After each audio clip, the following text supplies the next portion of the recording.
She was a cheerful California teenager ready to take on the world. She was a person that was full of life. She had a lot of plans, like she was a go-getter. But on a warm Saturday morning, she made a decision that proved to be her last. So what do you think happened that night? She had called me and told me, I'm okay, I'm fine. I think she was scared to come home because she knew she was going to be in trouble. That's for a young woman who would never get to celebrate her 18th birthday. Some cases take this long, some go unsolved. It was unique in the sense that we had no suspect information for a long time, especially a case like this, a 17-year-old girl, minor, that was murdered in the way that she was. You would think people would be coming out of the woodwork trying to give information, and that just didn't happen in this particular case, so it was unusual.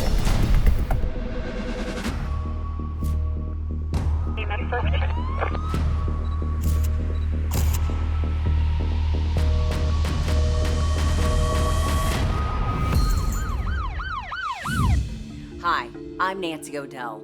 Today's Crime Exposé takes us to Hacienda Heights, California. In this sunny bedroom community in southeastern Los Angeles County, motorists spotted the lifeless body of a young woman in a traffic intersection. Tracking down her murderers would take years until a very surprising source produced the evidence that would close the case for good. Her name was Gloria Gaxiola. She was the beautiful girl who now lay dead in a Southern California street. That's what is so tragic, my sister's death, that it wasn't natural. She was healthy. She had all her future ahead of her. She was almost 18 years old, and like many teenagers, she had an ever-changing checklist of things she wanted to do. She wanted me to take her to Vegas. She wanted to go to school. First she wanted to be a cosmetologist. Then she wanted to do cooking. And also, she wanted to fit in. She was kind of like a chameleon. She would go along with whatever was going on. And I was more like, no, don't go along with that, or don't do this. But she was always trying to be good to people. But this time, she left the house and had been gone for 3 days. She had called me and told me, I'm okay, I'm fine. I think she was scared to come home because she knew she was going to be in trouble. Gloria was in trouble, but it turned out to be worse than she ever imagined. Her disappearance was now the responsibility of the Los Angeles County Sheriff's Department. Her case was assigned to Tony Escamilla, an investigator in the Homicide Bureau. First stop, the home of Angelina Gaxiola, sister of the victim. My first contact with Angie was obviously to give her the death notification and explain to her and her family the information that we had at the time. And there was holdback information because as an investigator, in investigations, you don't provide all the details. So I gave her as much as I could. At the time, neither the investigator or the family knew that it would take 5 long years to figure out what actually happened to Gloria. It turned into years. I would try to call her anytime I had a new lead, or she would call me and provide me with information of possible leads and individuals to talk to. And that continued for 5 years. I really respected what she would tell me. The relationship was unique. It was different. Angie put a lot of trust in me with this investigation. Investigative legwork can require interview after interview across great distances. Like I went over throughout LA County, I spoke to at least 100 people. So when you conduct an interview, do you have a standard set of questions? If we're talking to the family, then we want to get background information on the victim. We need to know every little detail, good, bad, or indifferent. That helps with the investigation. We need to know who their friends are, where they work, where they go to school. One question went unanswered. Why? Why did the 3 men drive a terrified teenager into a nearby canyon and shoot her in the head? It may have been planned at the house, but there was no proof of that. There were no words to that effect, that what they were going to do. From what I heard, they just wanted to make her an example. Through our informant, based on what one of the suspects told him, they were going to go for a ride, and the suspect was upset at the fact that Gloria took off with his car at the motel. Now, the informant didn't take it that they were going to kill her, but he didn't know. And then it wasn't until after news, after her body was found and news reports, then he realized that's what they were going to go do. They didn't tell me because they were scared. They didn't want to get Gloria in trouble.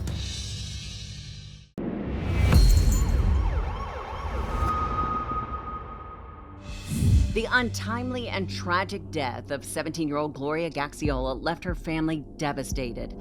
She was a teenager full of life who just wanted to fit in.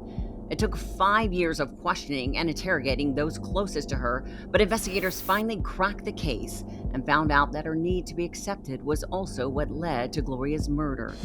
It was a Friday night, heading into Saturday morning. Gloria was behind the wheel of a 4-door sedan. She was helping 3 new acquaintances make a business deal. The 3 males, she drove them to the motel where they were going to get their drugs. She's like, oh, I know where to get this, because she knew someone. For Gloria, this wasn't about scoring drugs. It was about scoring points with a different crowd. Well, I think it was the friends that she met at school, and I believe that they had connections with the older crowd, which then Gloria met and started hanging out with them. And my sister just didn't have that discernment. She just wanted to be cool with everybody. I think that's how she met these people. I think a lot of it has to do with being naive and then being with an older group of people. I think there was probably some manipulation. They took advantage of her. Unfortunately, Gloria had befriended the wrong sort of people. Not only were the 3 buyers doing a drug deal, but they weren't planning to pay for their drugs. They were going to snatch them from the dealer and escape by car. So then when it happened, it freaked her out because she was like, oh shoot, like you guys were not supposed to do this. But I don't think she knew how bad they are or who they are. Where she was 17, they were like in their 30s. I mean, they have a whole different mentality. They're so used to that type of life. My sister was just starting. I don't know that she knew that it was going to be an actual ripoff. I believe that she set it up so that they could get drugs. Realizing that her new friends were stealing the drugs, Gloria got anxious and drove away from the motel, leaving the 3 men alone and furious and without a ride. At some point in time, 2 of the defendants caught up with her or found her, and they drove back to a house in El Monte. One of the other defendants, I believe, either got a ride from somebody else or he had to walk back. Everyone reconnected at the house in the nearby city of El Monte, but the 3 men, empty-handed and lacking a getaway vehicle, gave Gloria a piece of their mind. They took Gloria into a room and started yelling at her because she had left them there at the hotel. Later, everyone piled back into the sedan. Joined by another young woman, it was 3 o'clock in the morning. We had a male driver suspect. Gloria was sitting in the right front passenger seat. We had another male suspect sitting in the left rear seat, a female sitting in the center rear, and then another male sitting behind Gloria on the right rear passenger seat. The driver hit the accelerator and headed south into the darkness. Shops and houses eventually gave way to dirt and sagebrush. They had arrived in a desolate area known as Turnbull Canyon. It's a hilly area, and it's a 2-lane highway that travels from Hacienda Heights to the city of Whittier. And there's some steep hills in that area, and then there's some turnouts along the way. Whatever the original reason for this trip, Gloria soon realized that the driver was delivering her to the middle of nowhere. As they were in the canyon, one of the suspects began to strangle Gloria. And once they reached a turnout at Skyline Drive in Turnbull Canyon, she was pushed out of the vehicle onto the ground. Police say with a shocked Gloria sprawled in the dirt, one of the 3 men hopped out of the car. He had a gun in his hand. He pressed the muzzle tight against Gloria's skull. And then she was shot. Detectives say the man then jumped back in the car as it roared away, leaving Gloria's body on the dusty ground. However, they didn't realize that her foot had been caught up into the seatbelt. The men shoved Gloria out of the vehicle, and with one of her feet entangled in the seatbelt, it anchored her to the side of the vehicle. The driver, unaware of his bloody cargo, dragged Gloria's corpse, scraping and bouncing over dirt and asphalt roads, a total of 4.5 miles. A passing motorist noticed that there was a body that was being dragged from the vehicle. And when they reached the stoplight, the motorist started yelling and pointing, and that's when the driver got out of the car, looked. They had stopped at a traffic intersection in the city of Hacienda Heights. And one of the other individuals in the vehicle freed Gloria's foot from the seatbelt, and they left, and leaving her body in the road. Officers from the California Highway Patrol quickly arrived on the scene, but the killers were long gone. It was originally believed that she was the victim of a hit and run, and because of where she was at, she was left in the street. And so the case was originally assigned to CHP. And when they were conducting their investigation, one of the CHP officers, they observed they were following a blood trail, and they followed it back towards Turnbull Canyon. When the officer backtracked all the way to the source of the bloodstains, it was clear that his initial suspicion of how she died had been too simple. He continued 4.5 miles up into the canyon, and then they realized this wasn't a hit and run. This was an this was a homicide. As police began to further investigate Gloria's death, the search for her killers would evolve into a joint effort between law enforcement and her grieving family. It would lead them both down a long 5-year road that finally ended in justice. I thought she was gonna come home and she was gonna get in trouble and she was gonna grow from it, but she never came back.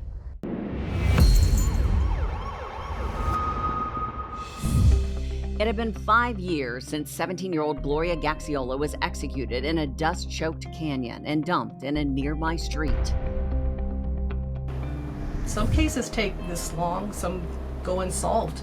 It was unique in the sense that we had no suspect information for a long time, and that was unusual. Especially a case like this, a 17-year-old girl, minor, that was murdered in the way that she was, you would think people would be coming out of the woodwork trying to give information, and that just didn't happen in this particular case.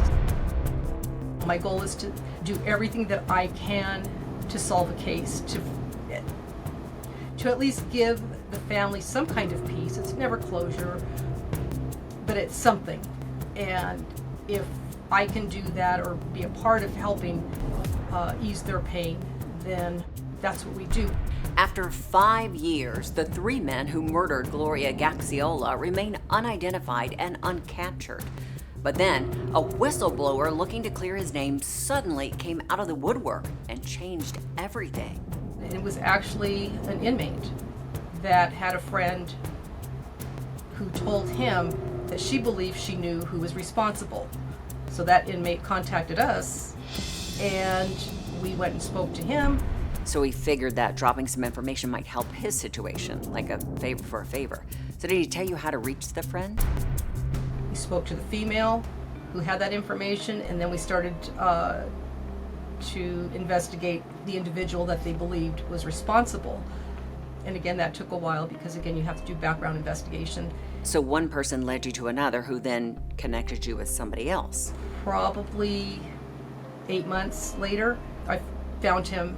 He was incarcerated, and spoke to him and did an interview and learned that he wasn't the suspect at all, but he did know who the suspects were. Goodness, with all these people involved, I'm beginning to understand why it took 5 years to close this case. Well, we had our 2 victims of the robbery at the motel. Then we ended up finding the vehicle. Much later, we had the witness that was in the vehicle, the female witness, and then we have one of the suspects who had spoken to our informant and gave him some statements about what happened. at the hotel. The Los Angeles Sheriff's Department finally had the hardware it needed to identify, locate, and arrest the men who executed Gloria Gaxiola. One irony in this marathon of a case, the three killers, ages 26, 31, and 33, were already behind bars. They had priors. One had 3 strikes. The other one was just had been in and out. Their previous crimes included robbery, attempted robbery, parole violation, and drug possession. I don't recall them actually being involved in drug dealing, but they did have a past criminal history of violent crimes. Another speed bump in this sprawling investigation, all 3 suspects invoked the Fifth Amendment and went silent. Oh no, they didn't. They refused to talk about it. Fortunately, the case against them was rock solid. You have eyewitnesses, which we had. You have physical evidence, and you present it to the DA, and they decide whether or not you have enough to file the case, which we did. During the trial, Angelina Gaxiola, still grieving over her sister's death, took the stand and made a heartfelt request. I told the judge, please don't make the mistake again and have another family here pleading for their family members taken by obviously people that don't have no remorse and don't care about life. Like they didn't even care like what happens to them. So when investigators appear in court, did they give the jury a visual of what they acted upon? We have to follow leads that were given. Sometimes they lead somewhere, and sometimes they don't. And that's what our job is to explain when we get on the stand. So after all those years of working on this homicide case, you still had weeks, months, or longer for it to make its way through the system, correct? I think a lot of people, they watch TV and they think everything happens within an hour, and it definitely doesn't, as we can all see here. It is a very long process. In the end, the 3 murderers went back to prison with new sentences of 55, 80, and 85 years to life. The California Supreme Court refused to hear their appeal. And for the investigator and the sister whose common bond blossomed into a lasting friendship, it was a chance to take a deep breath after many years of searching for the truth. Once a case is solved and it goes through the court proceedings, you really don't hear from the family, which is fine. I mean, you try not to get personal, have those personal relationships because you have to move on, and you have other cases. But Angie said, she wasn't. I think she goes, I'm not letting you go. You're my friend. We're family now. She really kept me together. She made me a lot more aware of my surroundings, of who I am and how I need to take care of my people. All for the love of a radiant young woman who would never again bask in the warmth of the California sun. It's just the little things, the memories you have of your sister running around talking about, give me a hug, give me a kiss. And now it's just I wish I could get her and hug her and kiss her and tell her how much I love her,